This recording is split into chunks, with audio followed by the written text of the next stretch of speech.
They say a wedding is the happiest day of your life, but as I stood in my white gown, trembling under the gaze of 300 guests, I wasn't thinking about happily ever after.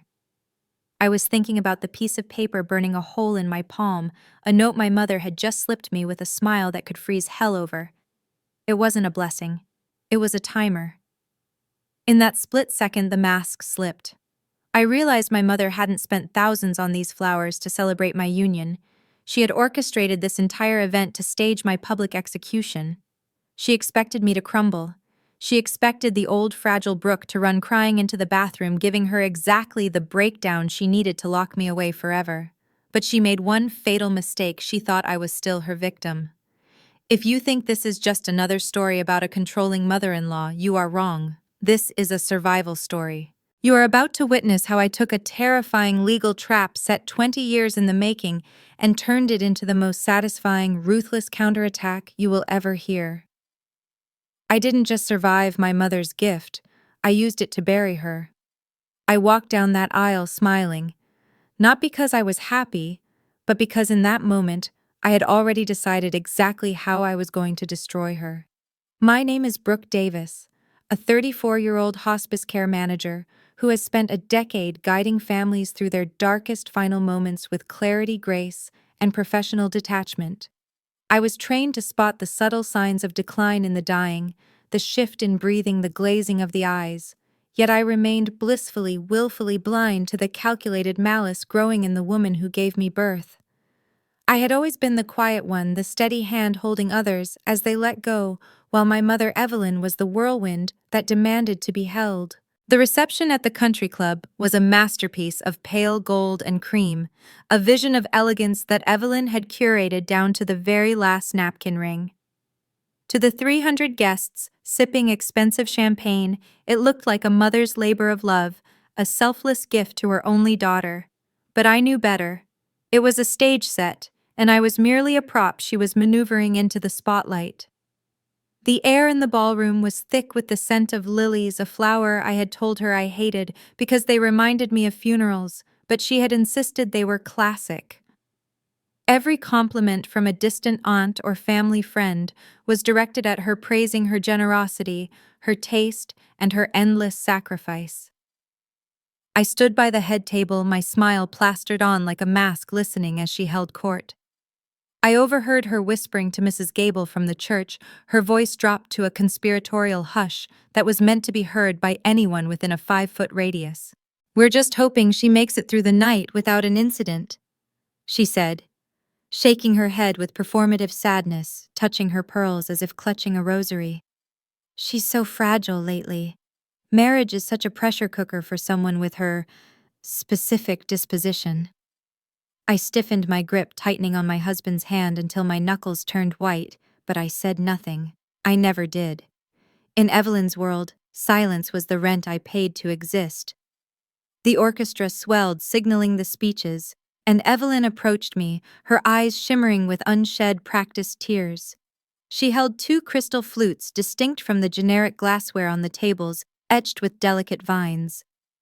"A special toast," she announced, her voice trembling just enough to sound maternal to the audience, though her eyes were dry and hard as flint. "For my baby girl, just us." She pressed the cold glass into my hand. I hesitated, catching a flicker of something deliberate in her gaze, a challenge I couldn't quite decipher, but the pressure of 300 pairs of eyes forced me to lift the glass. I drank. It was crisp sweet, and I swallowed it in a single gulp to end the moment. It started as a tingling in my fingertips, subtle at first, like the pins and needles of a limb falling asleep. Then the numbness crawled up my arms, heavy and cold. Within 10 minutes, the room began to tilt. The faces of the guests smeared into a watercolor blur of beige and tuxedo black. As a nurse, I knew the difference between panic and pathology. Panic was a racing heart and shallow breath, a sharpness of the senses. This was different. This was heavy. This was chemical. My tongue felt too thick for my mouth when I tried to lean over to my husband. "I don't feel right," I tried to say, but the words came out as a garbled, drunken slur. I tried to stand to get to fresh air, but my knees simply dissolved. I crumpled onto the polished dance floor, the silk of my dress pooling around me. The music screeched to a halt. A gasp ripped through the room. Through the haze, I looked up for my mother. She wasn't rushing toward me. She was standing perfectly still, watching me writhe on the floor, allowing the silence to stretch out for 5 agonizing seconds. She let everyone see the bride on her knees, incoherent and messy. She let the narrative of the unstable daughter sink into the collective consciousness of the room. Only then, when the humiliation was total, did she swoop down, her voice loud and commanding. "Give her space, I've got her. I know how to handle this." The next few minutes were a blur of being dragged, literally dragged into the bridal suite. My legs were useless dead weights, my expensive heels scraping against the floor. My husband tried to follow, panic written all over his face, but Evelyn slammed the door in his face with shocking strength. "She needs her mother right now, Mark. You'll just upset her more. Go handle the guests." She locked the door. The silence in the room was deafening compared to the chaos outside. The worried mother mask vanished instantly, replaced by a cold clinical efficiency that chilled me more than the drugs in my veins. She didn't call 911. She didn't check my pulse. Instead, she reached into her clutch and pulled out a small cream-colored envelope and a business card. She pressed them into my limp hand. My eyes struggled to focus on the card. Serenity Hills Psychiatric Care. I blinked, trying to clear the fog. "You made a scene, Brooke," she whispered, her voice devoid of warmth, smooth as glass. "Just like I knew you would. But don't worry, I made calls last week. I booked you a room starting Tuesday." My heart hammered against my ribs, fighting the sedation. This wasn't a reaction to stress. She had planned this. She had drugged me in front of everyone to justify locking me away before I could legally bind my life to someone else. The note wasn't a get-well card. It was an admission slip. As my vision faded, I realized my mother wasn't holding me up to support me. She was holding me up so she could be the one to drag me away. The lock clicked shut with a finality that echoed in the silent room, sounding less like a latch securing a door and more like the first shovel of dirt hitting a casket. I was alone, sprawled on the velvet chaise where my mother had dumped me, the heavy silk of my wedding dress feeling like a shroud wrapping around my paralyzed limbs. The drug was working faster now, pulling me down into a thick, syrupy darkness. But as I fought to keep my eyes open, the terrified confusion began to curdle into a horrifying clarity. The sensation in my body, the specific creeping heaviness in my chest, and the metallic taste coating the back of my throat wasn't new, but I hadn't felt it in my own body before. I had watched it destroy someone else. A memory, sharp and violent, pierced through the fog of the sedative my father 3 years ago, sitting at the kitchen table just weeks before he died. He had been a linebacker of a man strong and immutable until his retirement, when he suddenly began to wither away. I remembered the way his hand had trembled over his evening soup, a special broth Evelyn insisted on making him from scratch, because his stomach was delicate. He had looked at me with glazed, confused eyes, complaining of the room spinning his speech, slurring exactly the way mine had just done on the dance floor. Back then, we had all praised Evelyn for her tireless devotion, for the way she guided him up the stairs, tucked him in, and isolated him from his friends so he could rest. We thought he was dying of a rare, inexplicable neurological decline, but lying there in the bridal suite, paralyzed by the same woman's hand, the truth hit me with the force of a physical blow. My father hadn't died of natural causes. He had died of care. He was systematically poisoned, weakened day by day so that my mother could play the role of the grieving, saintly nurse, feeding off the sympathy of the community like a vampire feeds on blood. And now that he was gone, the role of the invalid was vacant. She didn't want a daughter who was independent and married. She needed a new patient to control a new excuse for martyrdom, and I had just volunteered for the position by drinking that toast. The realization sent a jolt of adrenaline through me that momentarily warred with the sedative, giving me just enough strength to roll off the chaise. I couldn't close my eyes. If I slept now, I would wake up in a facility labeled psychotic with my blood scrubbed clean of the toxins by her treatment. I needed proof, and I needed it before she came back to transport me. My breathing was ragged as I dragged myself across the plush carpet toward the closet where I had stashed my overnight bag.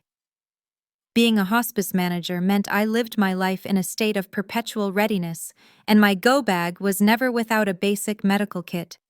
My fingers were clumsy, numb sausages that refused to cooperate, fumbling with the zipper until I nearly ripped the fabric, but finally I found it: a sterile butterfly needle, a tourniquet, and a vacuum-sealed collection vial. I had to be my own phlebotomist, a task that would be routine on a patient, but felt like defusing a bomb with my own shaking hands. I tied the tourniquet around my upper arm, using my teeth to pull it tight because my left hand was useless. The vein in the crook of my elbow was sluggish, hard to find under the stress, but I slapped the skin until a faint blue line appeared. I uncapped the needle, the room spinning like a carousel, and jabbed it in. Dark red blood flowed into the vial, undeniable biological truth. This wasn't hysteria, this was a chemical assault. I filled 2 vials, sealing them with trembling fingers, labeling them with the date and time, using a marker from the kit. This was the scientific countermove she never expected from the daughter she deemed fragile. I crawled to the balcony door, cracking it open just enough to slide the vials into the planter box outside, then fumbled for my phone to text Dr. Eris, a trusted pathologist I had worked with for a decade. Emergency. Talk screen needed immediately. Don't come to the door. Pick up from balcony planter. Mom poisoning me. Sending that text felt like firing a flare gun from a sinking ship, but as the message status changed to delivered, another terrifying piece of the puzzle clicked into place. Why today? Why ruin the wedding she had spent a fortune on? The answer wasn't emotional. It was legal. In the eyes of the law, the moment that marriage license was filed on Monday morning, my husband Mark would become my legal next of kin. He would have the power to make medical decisions for me, to ban my mother from my hospital room, to take me away from her. The wedding ceremony had happened, but the paperwork wasn't processed yet. We were in a legal gray zone, the limbo weekend. Evelyn knew that if she could prove I had a psychotic break tonight, if she could get a doctor to declare me incompetent and a danger to myself before the courthouse opened on Monday, she could file for an emergency conservatorship. She could argue that the marriage was invalid because I was not of sound mind when I said I do. She wasn't just trying to ruin my night.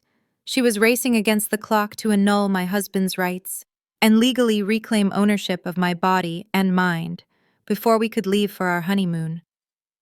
The gift she gave me wasn't a tragedy, it was a preemptive strike.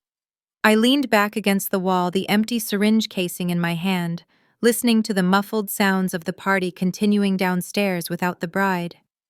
My mother thought she was putting a sick child to bed, but she had just awakened the only witness to her crimes. Monday morning broke over the city, not with the promise of a new beginning, but with the terrifying precision of a steel trap snapping shut. I had spent Sunday hiding in my apartment with the blinds drawn, detoxing from the sedatives, and waiting for the other shoe to drop, and at 9:05 a.m. it did. My phone vibrated with a call from a number I recognized immediately. Brenda, a clerk at the probate court whom I had befriended over years of filing paperwork for my hospice patients. Her voice was hushed, urgent, the kind of whisper used when someone knows they are breaking protocol.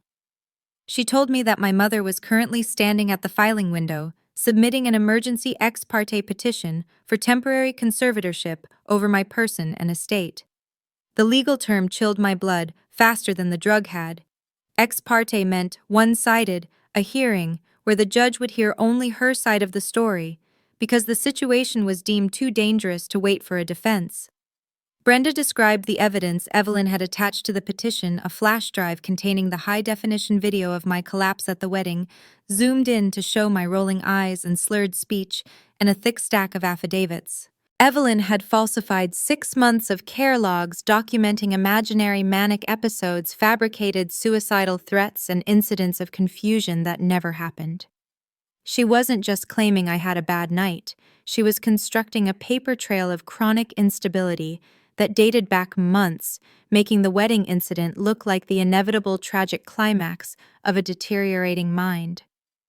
The public nature of the drugging finally made sadistic sense. She hadn't just wanted to embarrass me, she had needed a room full of witnesses to corroborate the lie that I was a danger to myself, allowing her to bypass the usual requirement for a psychiatric evaluation and strip me of my rights before lunch. My husband Mark was in the bedroom zipping up our suitcases, oblivious to the legal noose tightening around my neck. "We need to leave, Brooke," he called out, his voice thick with stress. "The car for the airport is here in 20 minutes. Once we're in Italy, we can figure this out away from her." I looked at the open passports on the counter, and a second wave of realization washed over me, colder than the first.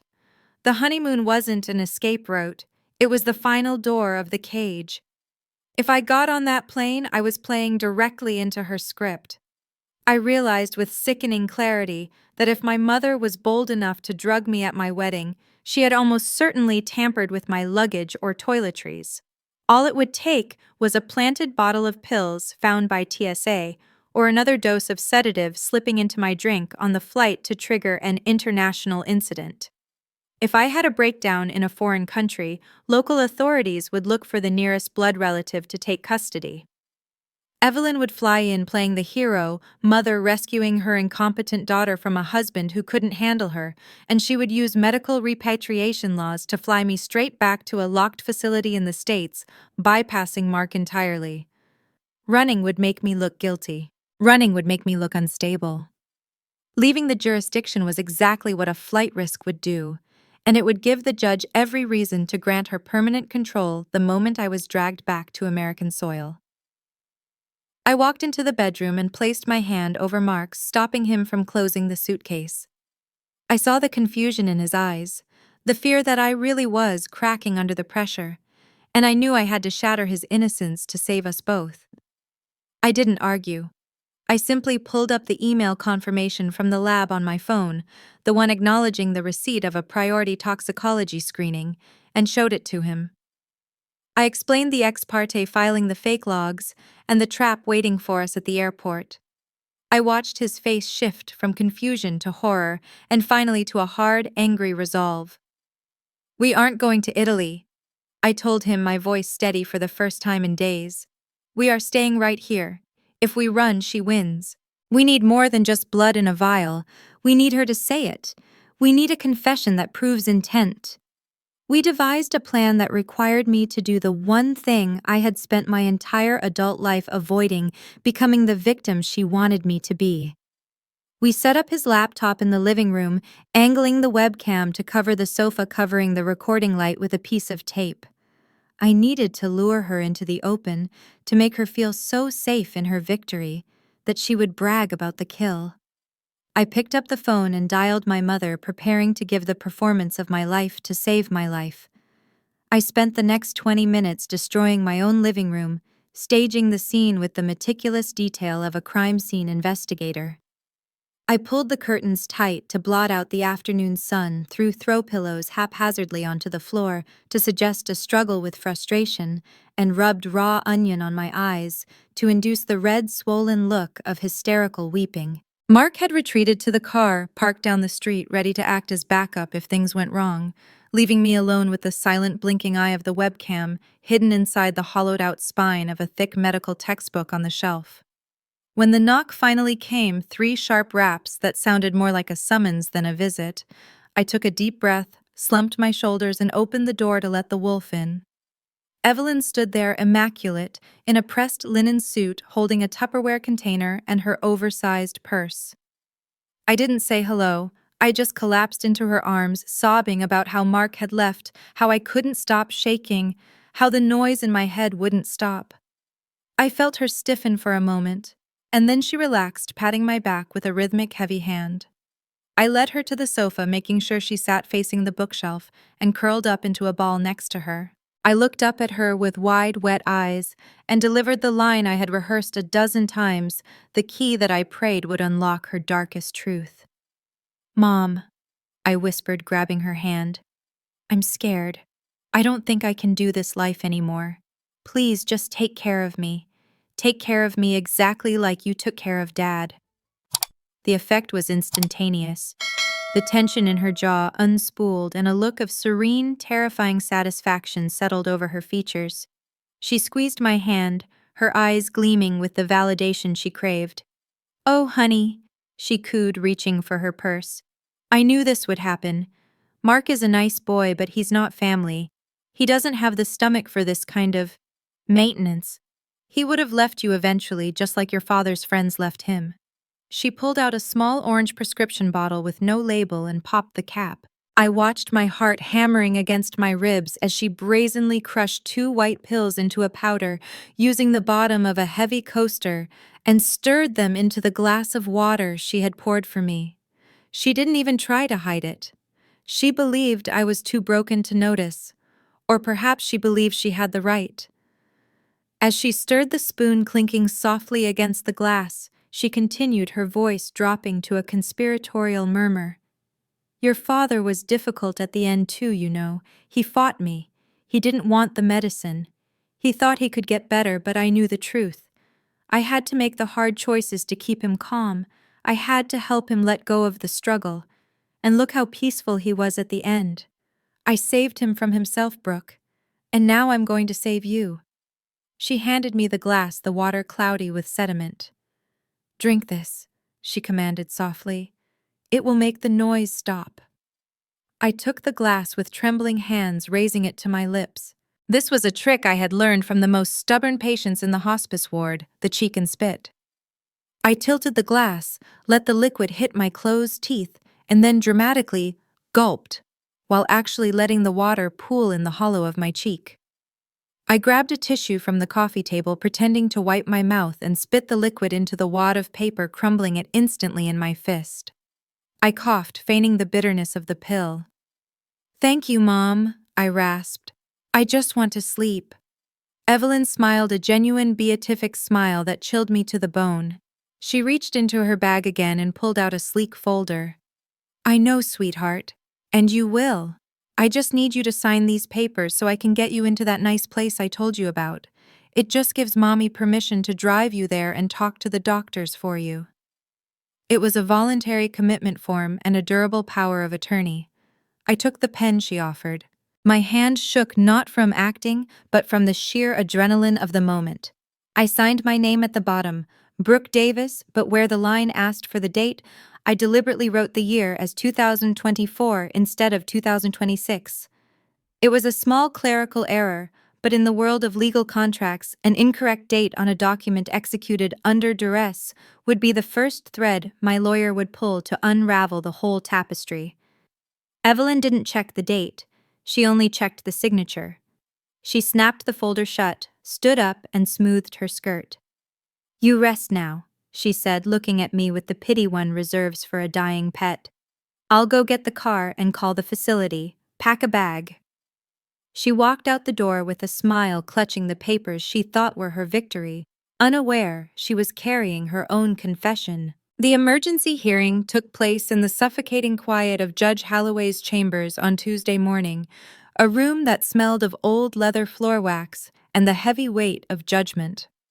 My lawyer, a shark of a man named Mr. Vance, whom I had hired only hours before, had arranged for us to enter through the side door, so I was able to stand in the shadows and watch my mother perform her final fatal act. Evelyn sat in the center of the room, a vision of maternal devastation in a modest navy dress, dabbing at her dry eyes with a lace handkerchief as she pleaded her case. She was magnificent in her deception, her voice trembling with just the right frequency of heartbreak as she described my downward spiral to the judge.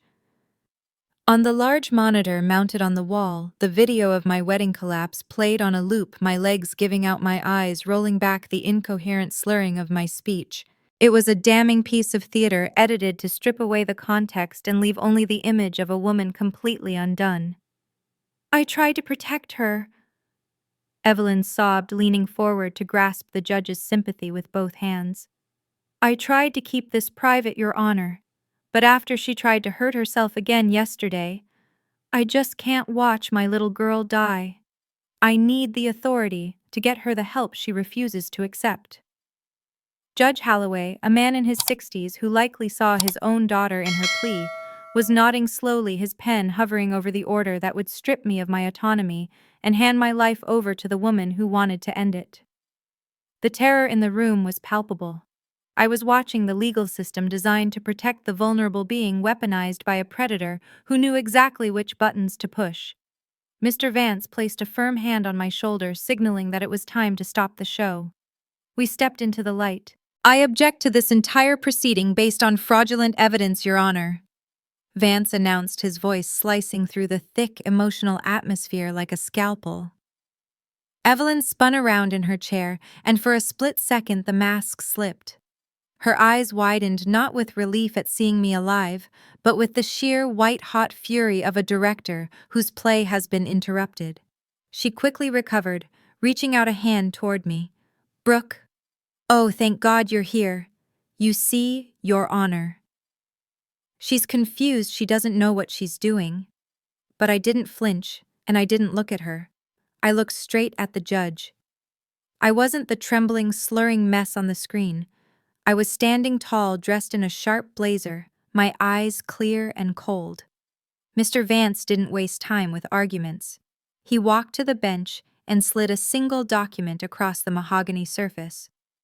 "Exhibit A, Your Honor," he said calmly. "This is a toxicology report from a blood sample drawn by Mrs. Davis Miller herself immediately following the incident on the video. The chain of custody was verified by LabCorp. It shows nearly 3 times the therapeutic dose of diazepam and muscle relaxants in her system drugs she has never been prescribed, but which her mother has had a standing prescription for since 2015. The silence that followed was absolute. The judge picked up the paper, his brows knitting together as he scanned the timestamps and the chemical breakdown. The science was objective, cold, and irrefutable. It instantly shattered the subjective narrative of the hysterical daughter. Evelyn's face drained of color, but she was a veteran manipulator, and she pivoted instantly. "She must have stolen them from my purse," she cried out, her voice pitching up into indignation. "She's an addict, Your Honor. This just proves she needs my help even more. She drugged herself to get attention." It was a desperate lie, but a dangerous one, the kind that could plant a seed of doubt. I saw the judge hesitate, looking back and forth between the weeping mother and the stoic daughter. That was when I nodded to Vance. "Exhibit B," I said softly. Vance opened his laptop and turned the screen toward the judge. He pressed play. The audio filled the small chambers, clearer and more damning than any testimony. It was the sound of my mother's voice from yesterday afternoon, casual and cruel. "Your husband will never have the patience for you. I had to help your father let go. I had to make the hard choices to keep him calm." On the screen, the judge watched the woman sitting in front of him crush pills into a fine powder and stir them into a glass of water, handing it to her daughter with a smile. It was a video of a predator grooming her prey. The transformation in Judge Holloway was terrifying to behold. The sympathy evaporated from his face, replaced by a look of dawning horror and revulsion. He looked from the screen where Evelyn was confessing to slowly killing her husband to the woman sitting before him who had suddenly shrunk into her chair. The air left the room. Evelyn opened her mouth to speak, to spin another web, but no sound came out. She looked at me, pleading with her eyes for me to stop this, to return to the script, but I just stared back unmoved. Mr. Vance closed the laptop with a snap that sounded like a gunshot. "Your Honor," he said, "we are not just asking for a dismissal. We are filing an immediate cross-petition for a protective order and formally requesting an investigation into elder abuse regarding the death of Franklin Davis and attempted harm regarding my client." The arrogance that had fueled Evelyn for decades, the certainty that she was smarter than everyone else, finally collapsed under the weight of her own recorded hubris. The judge didn't just dismiss her case. He looked at my mother and asked the bailiff to lock the doors. The click of the lock on the courtroom door didn't signal the end of the war, but it did mark the beginning of the surrender. In the heavy silence that followed the judge's order, my mother didn't scream or fight.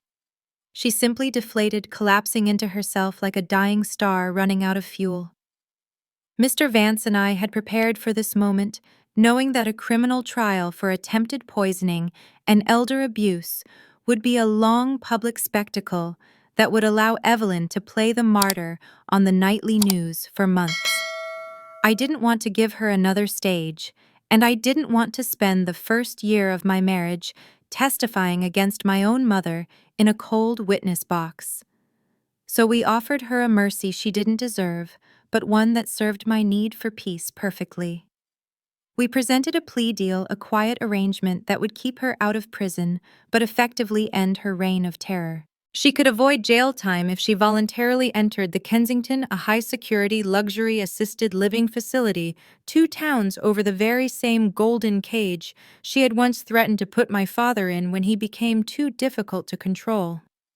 But the true genius of the deal lay in the financial terms. In exchange for dropping the charges, Evelyn had to surrender her power of attorney, not to me, but to a court-appointed professional guardian. Her vast estate, the money she had used as a weapon to manipulate everyone around her for decades, would now be managed by a stranger, a neutral bureaucratic fiduciary who wouldn't care about her tears, her guilt trips, or her fabricated emergencies. She would be comfortable, well-fed, and safe, but she would be utterly, completely powerless.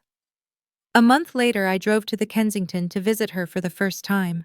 The facility was beautiful in a sterile, manicured way, with high ceilings, fresh flowers that were changed daily, and a staff of nurses who smiled with professional detachment. Walking down the hallway, I felt a strange sense of déjà vu, realizing this was exactly the kind of environment Evelyn had tried to force me into. Only now the roles were reversed. I found her in the solarium, sitting alone in a wingback chair, staring out at the garden. She looked immaculate, her hair perfectly coiffed, but there was a hollowness to her expression that I had never seen before. When she saw me, her eyes lit up with a flicker of the old spark, a desperate hunger for an audience. She immediately launched into a litany of complaints. The staff was rude, the food was bland, the guardian wouldn't authorize the release of funds for a new wardrobe. She tried to grab my hand, her grip tight and demanding, pulling me into her orbit. "You have to get me out of here, Brooke," she hissed, lowering her voice. "They treat me like a child. They don't listen to a word I say. I'm your mother. After everything I did for you, how can you leave me with these people?" I looked at her, really looked at her, and for the first time in my life, I didn't see a monster. I saw a small, sad woman who was starving because she had no one left to consume. The nurses here were kind, but they were impervious to her manipulation. They didn't need her approval, and they weren't afraid of her anger. She was trapped in a world where her currency, guilt, and fear had no value. I gently but firmly peeled her fingers off my wrist, placing her hand back in her own lap. "They treat you like a resident mom," I said, my voice calm and devoid of the anger I used to carry. "They keep you safe. That's what you always wanted for Dad. Remember safety." I stood up and adjusted the blanket over her knees, tucking the edges in with the same efficient practice motion I used for my hospice patients. It was a gesture of care, but it was detached the way one cares for a stranger. She tried to protest, to twist my words, but I stepped back out of her reach. I wasn't her daughter anymore. I was a visitor. I wasn't her victim. I was the one holding the keys to the outside world. She realized it then, sinking back into her chair, the silence of the room swallowing her complaints. Walking out through the automatic doors into the parking lot, the air hit my lungs with a sweetness I hadn't tasted in years. Mark was waiting for me in the car, the engine idling, ready to take us to our rescheduled honeymoon, but I paused for a moment on the sidewalk. For years, I had been taught that honoring your parents meant submission, that being a good daughter meant setting yourself on fire to keep them warm. I finally understood that was a lie designed to keep abusers in power. Honoring my father meant ensuring his tormentor could never hurt anyone else. Honoring myself meant walking away. I had broken the cycle. The guilt I expected to feel was absent, replaced by a profound, quiet relief. The generational curse stopped with me. I got into the car and closed the door, sealing the past behind me. As we pulled away, I glanced in the rearview mirror at the imposing brick building one last time, knowing she was exactly where she needed to be. I didn't put my mother in a home to punish her. I put her there to make sure she never has another patient again. That brings us to the end of Brooke's harrowing journey of survival and justice. It takes immense strength to recognize when care has turned into control and to walk away from the parent who gave you life in order to save your own. Now, I want to turn the conversation over to you because your life experience brings such value to this discussion. Do you think Brooke made the right choice by offering her mother a plea deal to keep her out of prison? Or do you believe Evelyn deserved to spend her final years behind bars for what she did to Brooke's father? Was the assisted living facility a mercy or the ultimate poetic justice for a woman who needed to control everything? I know many of you have navigated difficult family dynamics and had to make impossible choices, and I would truly value hearing your wisdom and opinions in the comments section below. If this story kept you on the edge of your seat, and you want to see more content about women finding their strength and fighting back against the odds, please support the channel by hitting the subscribe button and liking this video. Your support helps us share more of these powerful true stories with the community. Thank you for watching, and we will see you in the next video.